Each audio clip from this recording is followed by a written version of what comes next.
Everyone, welcome to my YouTube channel. This was the day 6 of our camp. तो हम सुबह सुबह उठ गए थे और सबसे पहले चले गए थे पीटी के लिए। आगे आगे हमको लीड करी थी मैम और पीछे पीछे चल रहे थे हम। तो फिर हम लोग पीटी करके अपने अपने रूम्स को वापस चले गए थे। और आज कैंपस की हालत कुछ इस तरीके से थी क्योंकि आज सर्वे के लिए आए थे डीआईजी सर। उसके बाद हम लोग जल्दी से हो गए थे क्लासेस के लिए रेडी। आज हमको सिखाया था रोप्स बांधना, क्योंकि कभी हो जाता है माउंटेनियस क्रैश हो जाता है, तो उस टाइम पे रोप्स किस तरीके से हेल्पफुल रहती हैं। और फिर स्ट्रेचर से पेशेंट को ले जाना भी सिखाया था। फिर आ गया था हमारा रिफ्रेशमेंट, जिसमें था सैंडविच और चाय। फिर हमसे भरवा लिए थे फीडबैक फॉर्म की ट्रेनिंग हमको कैसी लगी। और जो भी हमने आज सीखा रोप वाला, उसके बाद हमको वो प्रैक्टिकली करवाया था। भैया को खींच रही थी सारी गर्ल्स।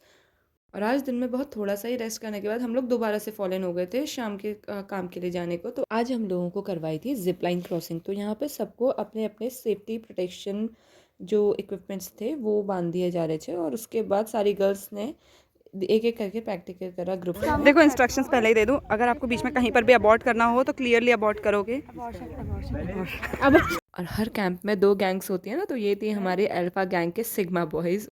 हेलो गाइस, आज हम आए हैं खतरों के खिलाड़ी सस्ता वर्जन में, जैसे कि आप देख सकते हैं। वैसे तो मेरी फटके चल रही है पर मैं फिर भी करूँगी क्योंकि एक दिन एकदम मरना ही है, ठीक है, करके आज ही मर देते हैं। मेरे अंदर जा गई थी खतरों के खिलाड़ी वाली आत्मा। तो मैंने ये स्टंट परफॉर्म कर लिया था पहले, और उसके बाद अपनी जिप लाइन क्रॉसिंग भी करी, जो कि मैंने तो बड़े, मुझे ऐसा लगा कि मैंने बड़े पावरफुली करी। मतलब डर भी नहीं लगी, हाइट से भी नहीं, और ऊपर से भी मैं नीचे को ऐसे झांक रही थी।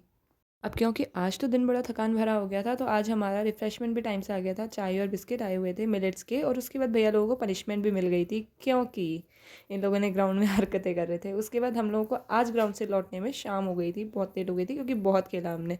और फिर मौली को इतनी भूख लग गई थी कि इसने सर में थाली के साथ साथ पूरा कैंपस भी उठा लिया था। And this was Meenakshi Suyal. इससे बहुत अच्छी बॉन्डिंग बन गई थी इतने दिनों में। इसी के साथ आज के ब्लॉग कहीं पर ही समाप्त करते हैं। Thank you so much for watching, bye.